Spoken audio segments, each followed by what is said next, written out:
desperate, and now she's at this crossroads about whether to help them or not. She says in later videos that she does go on to help them, but this just shows what do these people expect? They're going to a country that doesn't care for its own citizens. Trump's big, beautiful bill is going to increase tax breaks for the rich by taking food stamps away from the poor and Medicare assistance. They shouldn't be surprised by this. Things are heating up. Afrikaners are in shock. Refugees are scrambling. It's nerve-wracking to them. And it's all about this Donald Trump, Elon Musk thing. My based in this town, and they have had family of refugees has been placed in this town, and they have had like no food. I know that there's this, and I don't know what to think because I didn't really follow it at all when it happened. But I think they were of the understanding that they were going to be arriving here to like complete assistance. And I think people here thought that they were going to be arriving to a house and a job and medical insurance and a whole bunch of other stuff. And it actually isn't that way at all.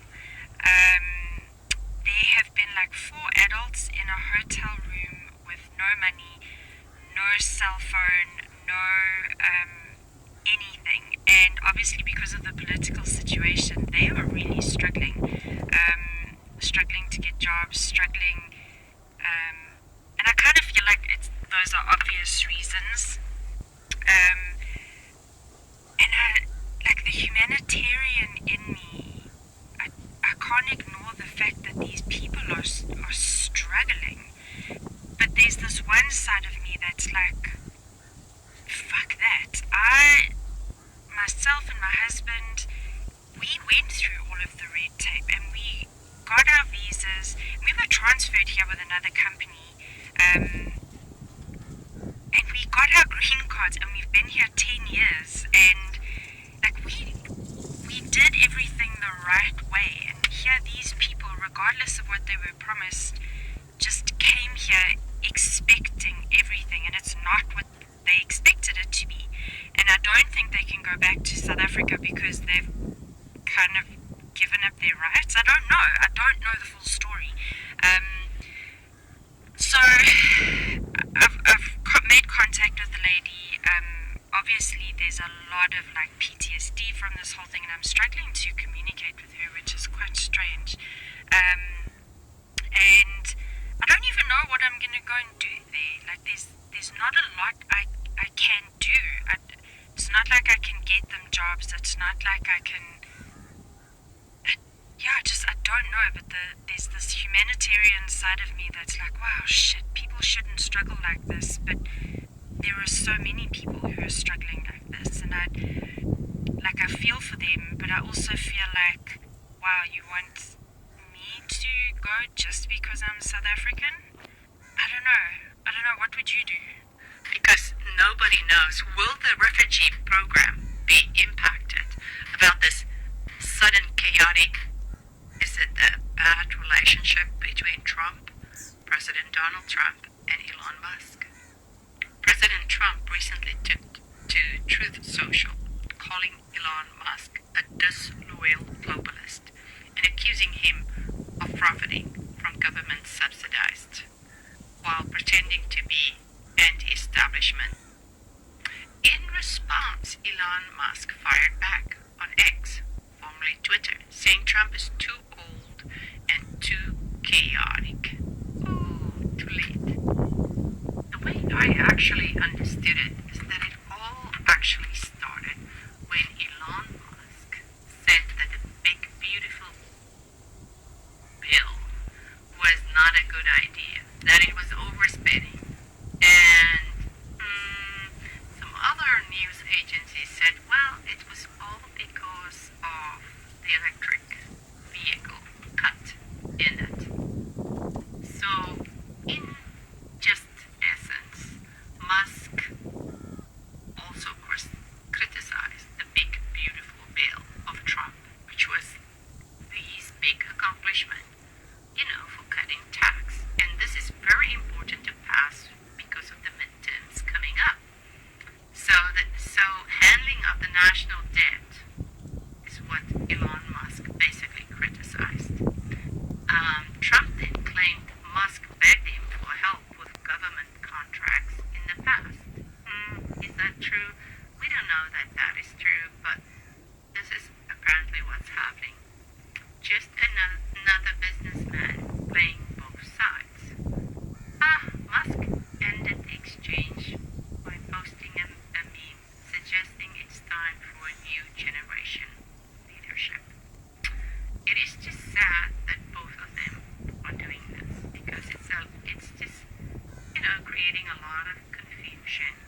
After all, Elon Musk is a South African, right?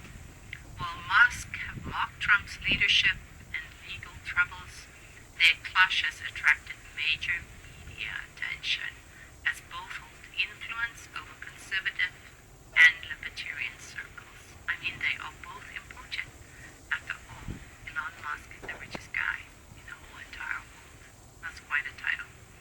The tension could deeper political divide and polarize public discourse around immigration, tech policy, and foreign relationships, while the Afrikaner refugee program really is not directly tied to either figure. The feud could complicate support from political allies or donors influenced by Musk or Trump. If the feud escalates into policy influence, it may delay bipartisan efforts to support resettlement, humanitarian relief for Afrikaners as Trump and Elon initially intended. For Afrikaner families seeking refugees in the U.S., well, the law is the law, and if you are here lawfully. So, I guess that's it. Wow, South Africa. I woke up to so many messages and comments to that video I posted about the refugees. There's an 8-hour time difference between South Africa and where I'm situated in the US. So I will do a proper update a little bit later. But there's a couple of things that I just want to clarify for people. One, I'm not disclosing any personal information. Two, hotels in the US typically include breakfast. So I would imagine that what you are perceiving as no food is actually just people get here with no vehicle, so there's no way to get groceries. America's huge, and it's not always as accessible as maybe you are thinking, also depending on where you are in the US. So there's that side of it. And then I've also been approached by News 24 to give a statement, and I'm not sure that I'm going to go that route. The other thing to remember, and I will give a proper update on this, but another thing to remember is we are all human, and friends are often the family you choose. And something that I forgot was when I got here, I had nobody. I had nobody to help me. I had nobody to give me advice. And I'll post some videos about this type of stuff. But the communities in South Africa will naturally reach out to each other because they're experiencing the same thing. So yeah, I will post a proper update a little bit later. And I'm trying to get to all of the comments, but I do have a full-time job and kids. So yeah, just give me some time. So in this video, we are being told about the white Afrikaners who came to America as refugees, and now there's this lady who literally has come in contact with the white Afrikaners who are residing in America right now, and she's saying they're not having food, they're starving, and it's like a way these Afrikaners, when they came to America, they had this mind that they're going to be provided shelter, food, accommodation, job, that kind of thing. But right now they're finding things have turned upside down because there's this feud between Elon Musk and President Trump right now, which is ongoing. So whether this situation is going to affect them one way or another, we are not sure, but somehow people are feeling that this feud in a way is affecting them. The white Afrikaners who came to South Africa, who came to America, sorry about that, who came to America, I think they had this impression that because they previous administration, if you're a refugee, you're given accommodation, you're given food, and of course you might even be assisted maybe to get a job. That's what used to happen in the previous administration, that was under the Biden administration. But right now, with this current administration, under the Trump administration, we are not aware of how they are going to assist the refugee, because officially the refugees departments it has been disbanded. But with the white Afrikaners, they had this special should I say special privilege that was given by this current administration, and they were given that refugee status. So they're already in the hotels, but according to this lady who came into contact with them, he said they are starving, they're not being provided food, and of course they are stranded, they're not having any jobs, so they don't know what to do.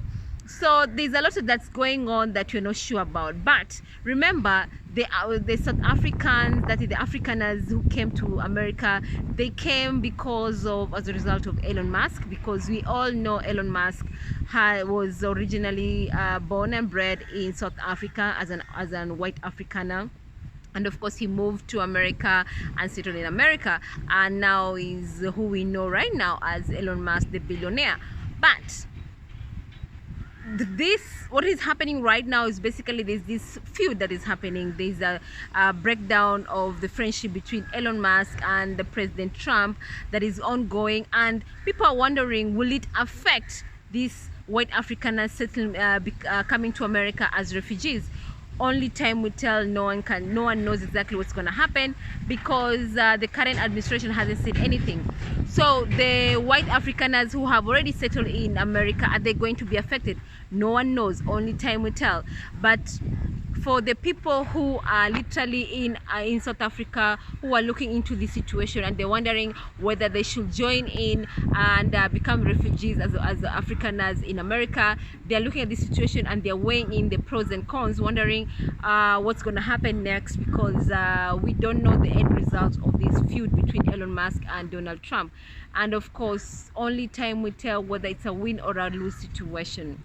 Let me know what you think about this video, and what are your comments. And then of course, for these refugees who are right now in America, they need to understand that everybody is struggling right now in America. People are struggling left, right and center. It's not just about them. So they need to have like a plan A, B, C, so that they know how to get themselves out of this situation. Because can they go back to South Africa? We are not sure, because most probably when they left South Africa, they ended up giving up their South Africa citizenship. So most probably they are not able to go back. So the only way for them is just to stay here in America and chart the way forward by coming up with plan B, C, D on how they can get a job and how they can take care of themselves and their family. Let me know what you think about this video, and drop your comments. I'd love to hear from you.